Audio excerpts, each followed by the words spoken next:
For years, tension between Jay-Z and 50 Cent has quietly hovered over hip-hop, rarely addressed head-on, but never fully denied. Now, 50 Cent is reopening that conversation, revisiting old industry accounts and long-standing rumors that once defined their uneasy dynamic. He's reframing past conflicts through the lens of power, influence, and control, highlighting the unseen forces that operate behind the scenes of the music business and emphasizing just how far Jay-Z's reach extends beyond the spotlight. According to 50, many insiders chose silence or strategic distance when the pressure was at its highest. By pointing back to key moments and figures he believes were affected, 50 is reigniting one of hip-hop's most legendary face-offs, one that continues to spark debate and shape the culture's history. I remember one time walking in the studio, Bleak Beans, everybody was in there, and I was like, man, I'm telling you, man, y'all got a chance right now, just flood it, put out a lot of music, because 50 Cent is coming. And, you know, 4 months later, in the club hit, and it was over. And it was just like, okay, now everybody got to sit on the sidelines and wait this tidal wave out. There's a huge difference in energy internationally in 50 Cent and Jay-Z. In fact, his largest selling record sold 430-something thousand copies. My largest selling records sold 5 million. You let them be fooled in America and think there's a competition there. Because America can be purchased. You can buy it with marketing dollars. You see what I'm saying? But the rest of the world, there's not enough marketing dollars to go around. That's why I made a statement about Taylor Swift. I wish you would come take one of my awards so I could black his eye in front of everybody. And Jay disagrees. I want everyone to be clear. No one's scared of 50 Cent. Does that bother you? Does it bother you? No, it doesn't bother me. It's just his choice. Why would you have to make that clear when no one's ever asked me if I'm afraid of Jay-Z? The public is responding to his punk presentation. It's not 50 Cent. I don't have a problem with him. Kanye would not take a trophy from me. Neither Jay-Z. Right. Neither one of them. What would you have? No. For years, industry chatter has suggested there was quiet resistance to 50 Cent's addition to the Super Bowl halftime lineup, with claims that the move wasn't universally embraced until Eminem stepped in and firmly supported his inclusion.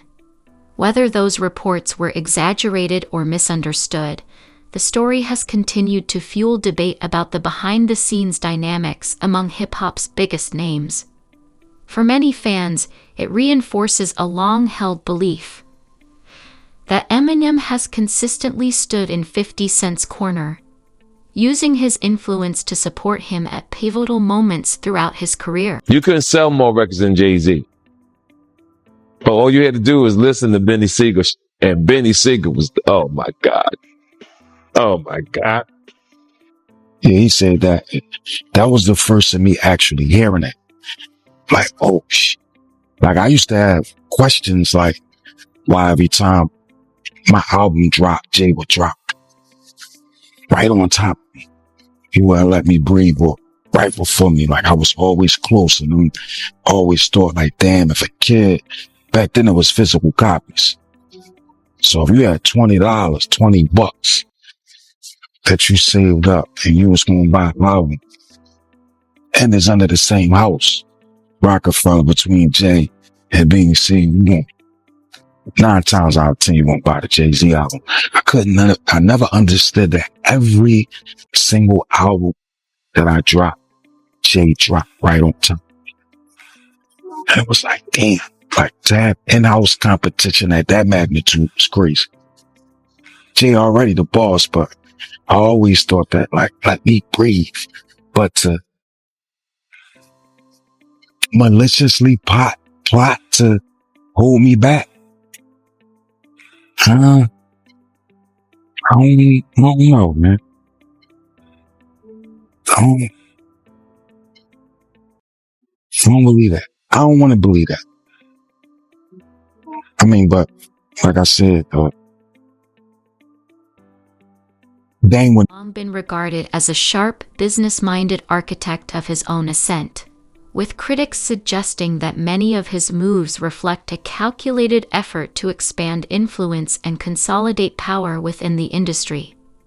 Supporters, however, argue that his success is simply the product of disciplined vision and undeniable talent. Over time, some voices, including 50 Cent, have questioned the carefully managed public image surrounding his partnership with Beyoncé, framing it as a strategic alliance as much as a personal relationship.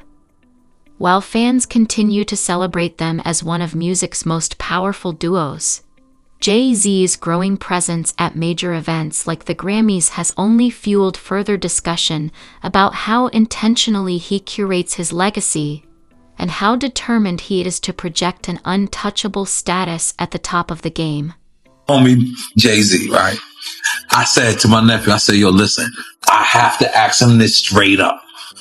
So I said, yo, why? Who is the people that's on NFL? And he said to me, and I'm sorry for anybody who don't understand. And he said, the white guy called for 50 Cent. So I said, who's the white guy? I'm digging this Jimmy Iovine. And he said, no, Eminem called directly for 50. And he said, that's his guy. He said, I can't do it if I can't bring 50 up. But that's his guy. That's beautiful. And guess who's Dre's guy? Your guy.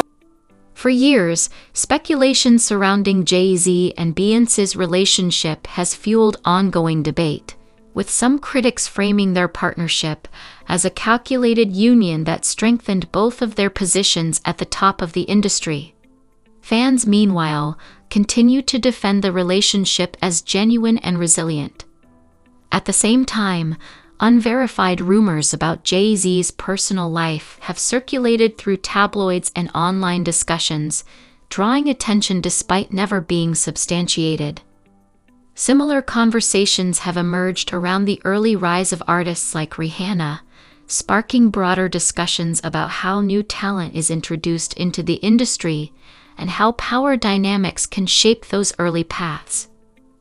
While these narratives frequently resurface in fan circles, they exist within the larger landscape of rumor, perception, and controversy that often follows the most influential figures in entertainment. But you know what I like about 50? 50's on a whole nother level, but he's still approachable. You still get to meet the people and Jay got to remember the people that made him. You know, I'm not saying I don't got respect. I respect Jay-Z, 50, used to respect, Diddy, but all that crazy shit going on. But, I always respected him because I looked at, for New York, those were like the guys. You know what I'm saying? The guys with the most money and the most influence. So with Jay is like, when the last time you haven't seen Jay. So I think people are just going to say that. You know what I'm saying? But for me, I mean, Jay, you got to remember, he didn't want 50 at the Super Bowl. That was crazy. I'm like, wait, Jay didn't want 50 at the Super Bowl? Know that? Yeah, he didn't want. I remember Eminem pushed for it. That was some hate. Yeah, I remember Eminem was like, I'm not going to do it unless 50 does it. I heard that. Yeah, but I didn't know that Jay was trying to stop it. I don't think Jay. I don't know. 50 never told me that, but I don't think Jay wanted him there. I don't know because of what some of the. I mean, it's competition. You got to think, 50 always been competition for Jay. Remember, I'm about $1. What the 50 Cent? Yeah, that was a long time ago. That was what, 9? What was that? 9? But after that, they did a song together. Remember the whole 50 was always competition for. Then remember Jay said, yo, 50's coming. He told Siegel and them and Memphis Bleak and all them. Yeah. And come on, 50's like, he's on a whole nother level. You got to remember, he came after Jay and Rockefeller. G-Unit came, and people might G-Unit, but with Eminem, Dr. Dre, 50 Cent, nobody has outsold us, bro. Yeah. Nobody has had the effect that we had. And it's different than when it was 2016. The game has been elevated. As we can tell, there's no expense being spared. We had a Black Billionaires Month. Yeah. You understand? Right. And we here together, and we're going to keep staying together. We getting tighter. That's you know what I'm saying? And united we stand. And ain't nothing else to us. Black excellence. New lawsuit coming with Jay. The part with Jay. I go, oh shoot, like To us, black excellence. That had to be there. We getting tighter. You know what I'm saying? And united we stand. And ain't nothing else. Black excellence, they're sitting there like, yeah. It's a billionaire brunch. Like, I hate you, man. Unaware of anything going on here. This is the one time I'm going to be with you this year.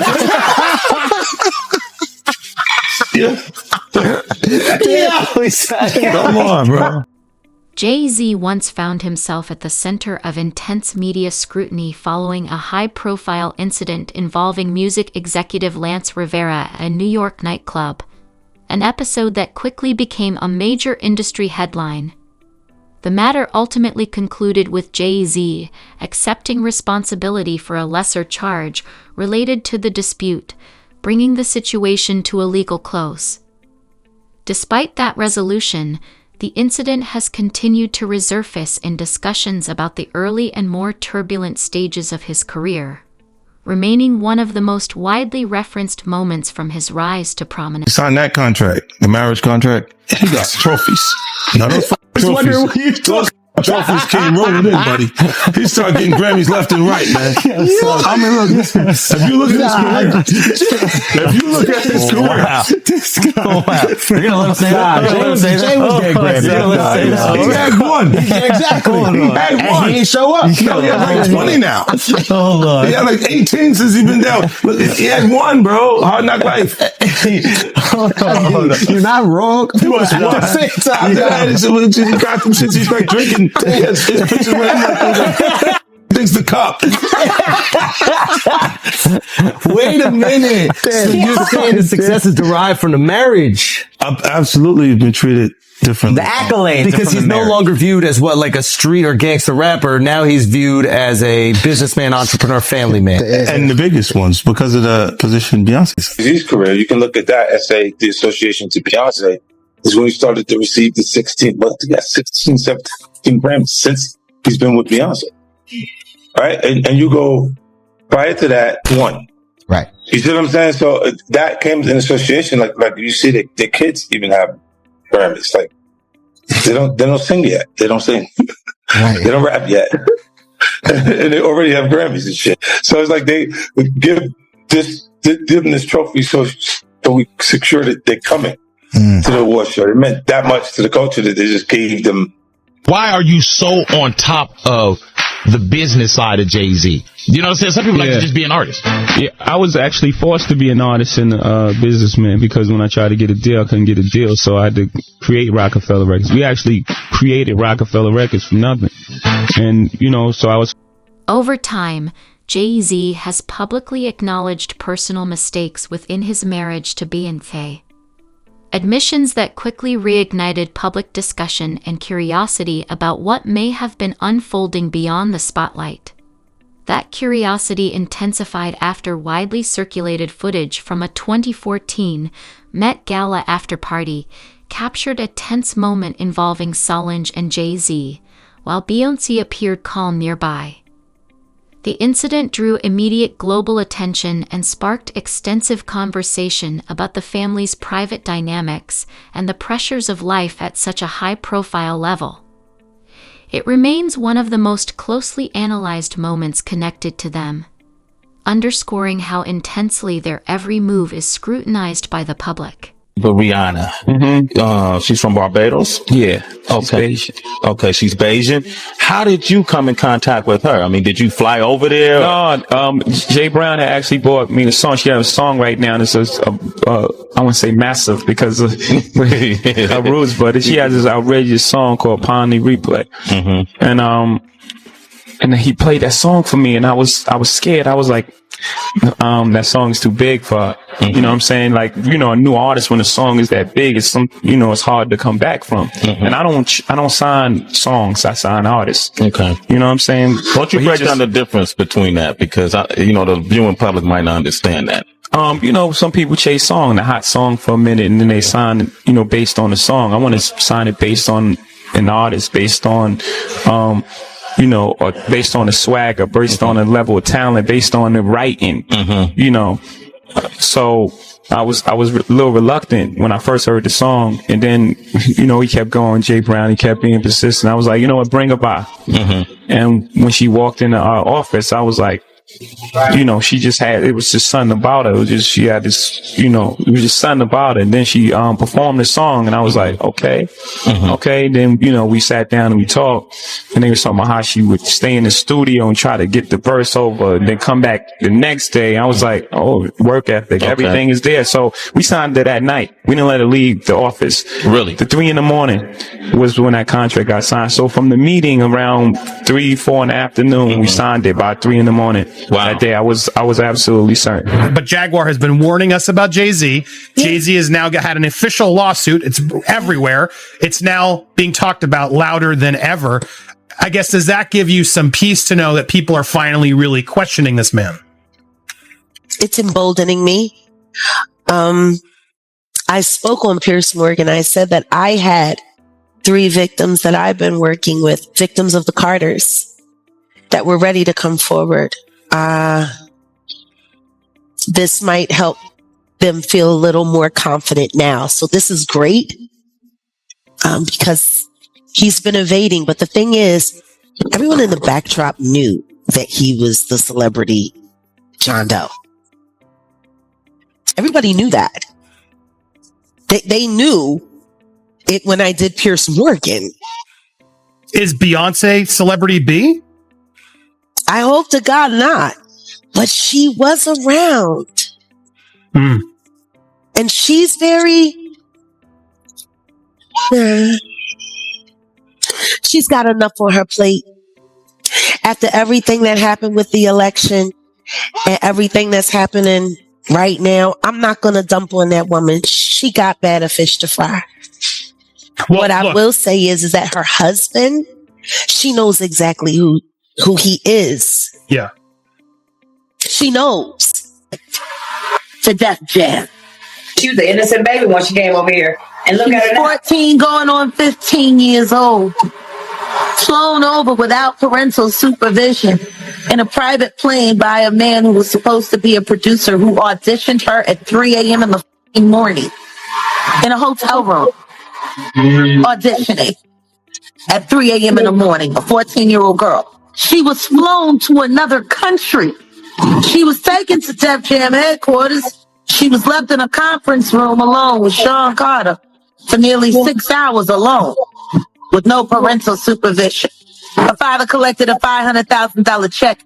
She has the fastest inked deal. Speculation surrounding Jay-Z's private life has continued to surface across media coverage and fan discussions, with recurring talk involving other well-known figures frequently drawing attention and debate. Many observers view these narratives as a byproduct of fame and influence, where every action is magnified and rumor can quickly become headline.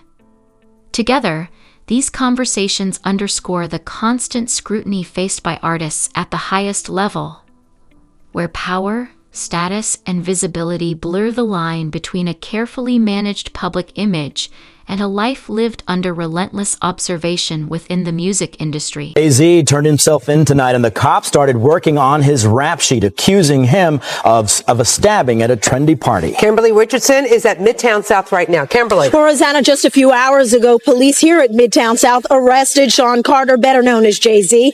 The rap star voluntarily turned himself in here at the precinct earlier this evening. Now, Carter is being held here in connection with that stabbing fight that erupted at the Kit Kat Club last night.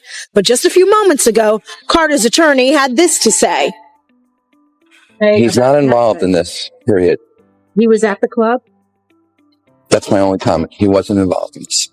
So it was someone else that did the stabbing and the hitting? I didn't say that. I said he was not involved in it.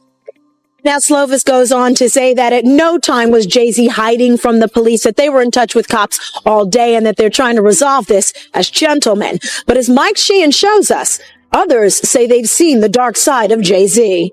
I have my... A recent court filing has drawn significant attention after Jay-Z was named in a lawsuit originally submitted in October, tied to allegations connected to an incident at an MTV Video Music Awards after party dating back to 2000.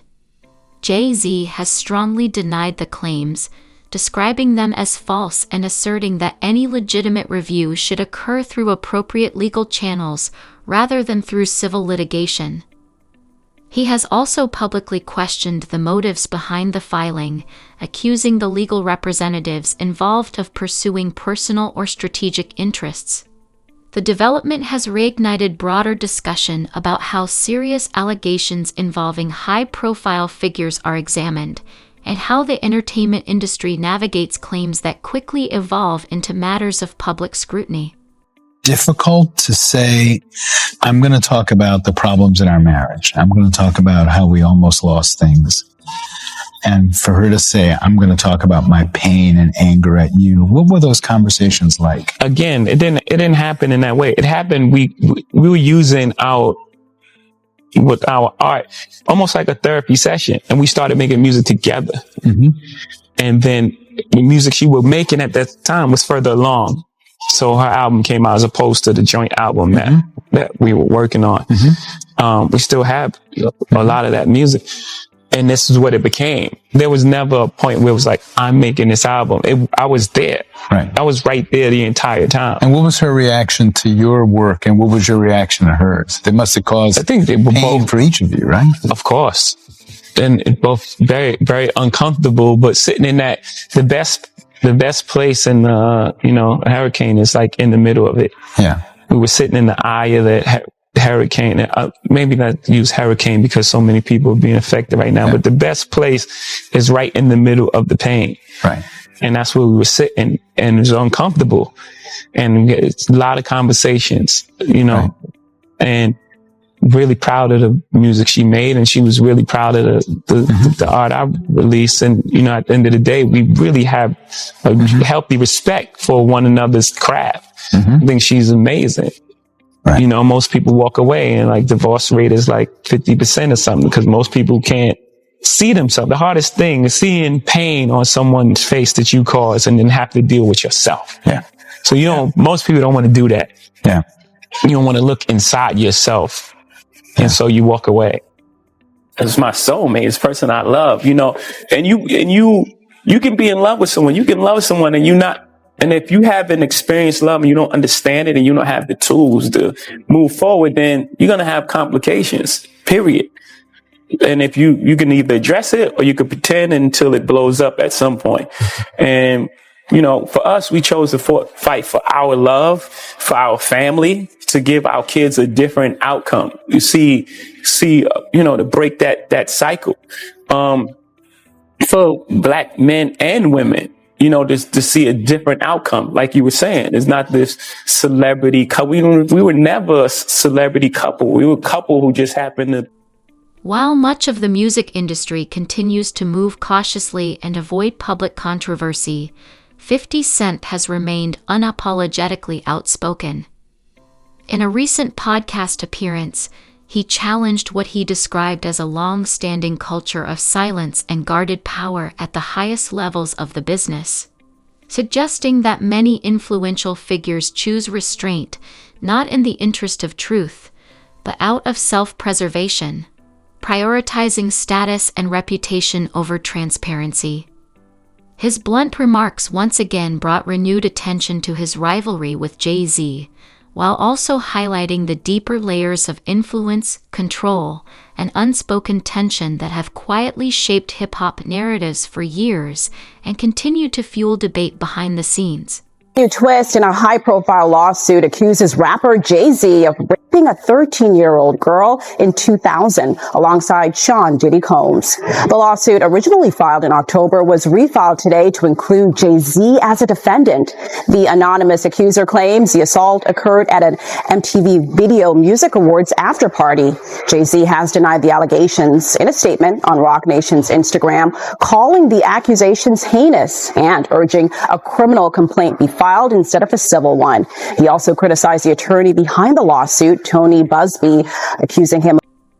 On Big Boy TV, 50 Cent brought his signature edge, openly taking aim at Jay-Z with sharp wit and unapologetic commentary. Using humor to call out recent style choices, he made it clear he refuses to hold back.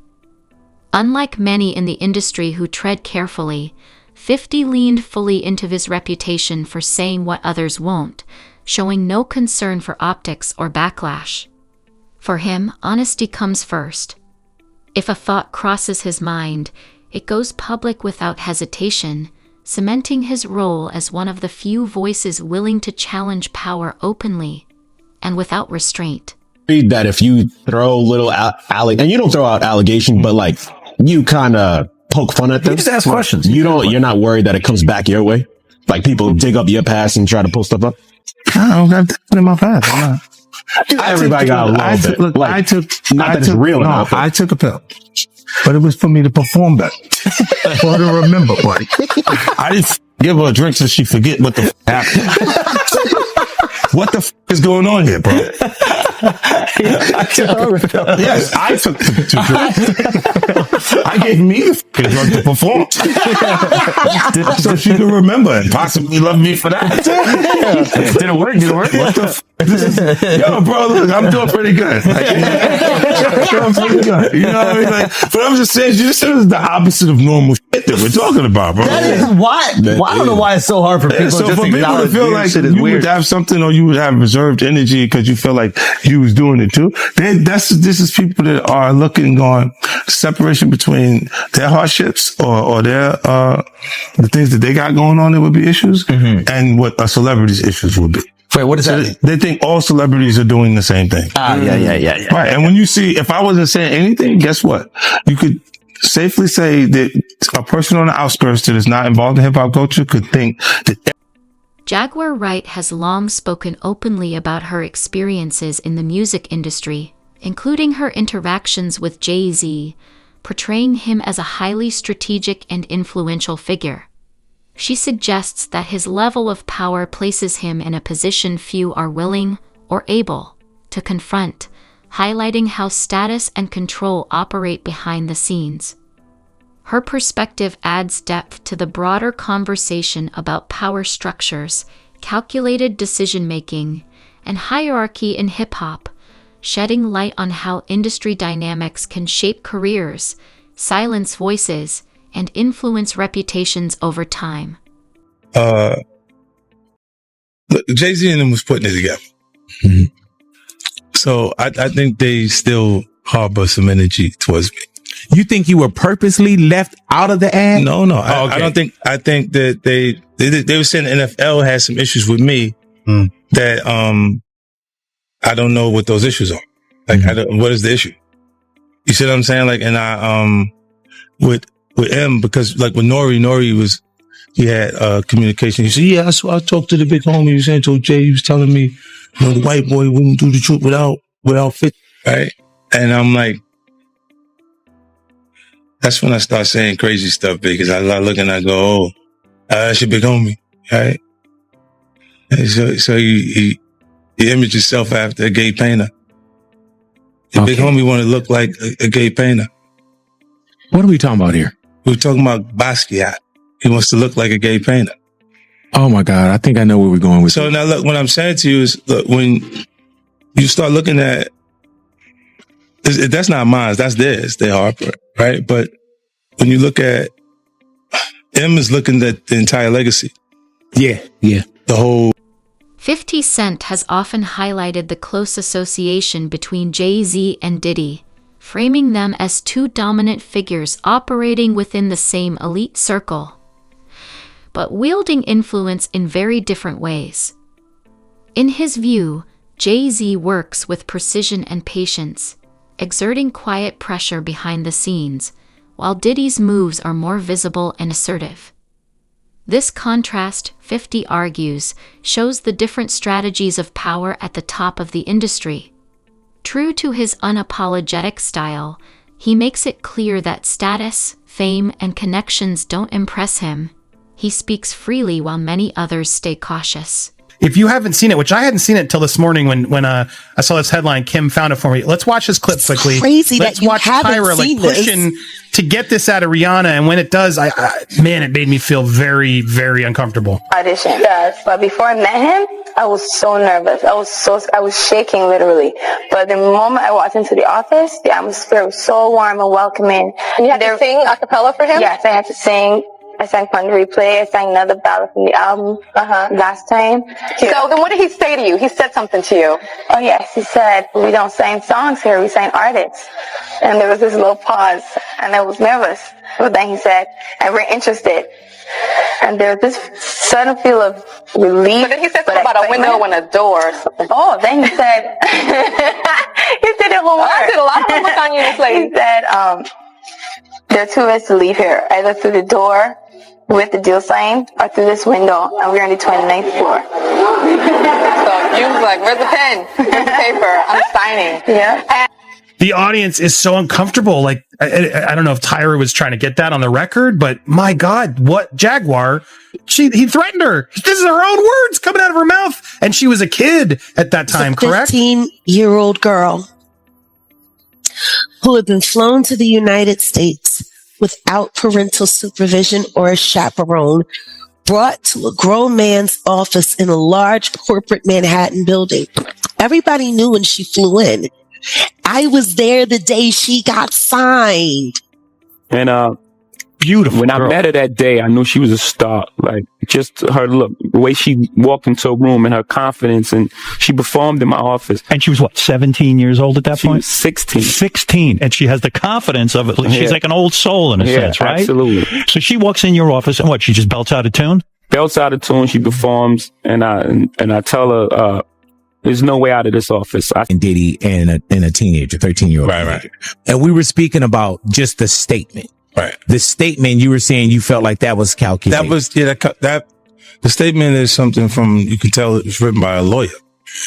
Because there's a point where it kind of gets aggressive. He says, like, you're going to find out, like how I'll handle this. Like, and that's an attorney want to be combative with another attorney. That's not like your publicist wouldn't say those things.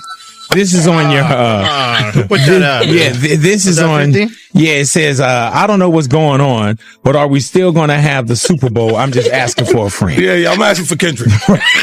You know, I'm just trying to figure out if we're still doing everything the way, because look, they will fall back, but they, like the NFL, they won't necessarily be associated to that. Right. Why do you not insert yourself, but you're on top of every topic, right? Yeah. I'm just watching. I'm participating. I'm being part of culture. I'm just telling my opinion. Right. Look, because you're part of the culture. Like I can't say anything now. I'm out of it. I'm like I'm going to Dre's studio and just sit with Dre. Right. And then, maybe As much of the industry remains silent, 50 continues to pull back the curtain, challenging the polished mogul image and raising questions about what really happens beyond the spotlight. For years, both industry insiders and fans have closely examined the layered dynamic between Jay-Z and Beyoncé, noting how deeply their personal lives are intertwined with their professional empires, and how much of that interplay unfolds in the public eye. Ongoing discussion about their connections to other major artists has only intensified the spotlight, while Beyoncé's calm, controlled presence amid constant speculation has added another layer of intrigue. Together, these elements have fueled debate over whether their partnership is driven more by strategic vision, personal commitment, or a careful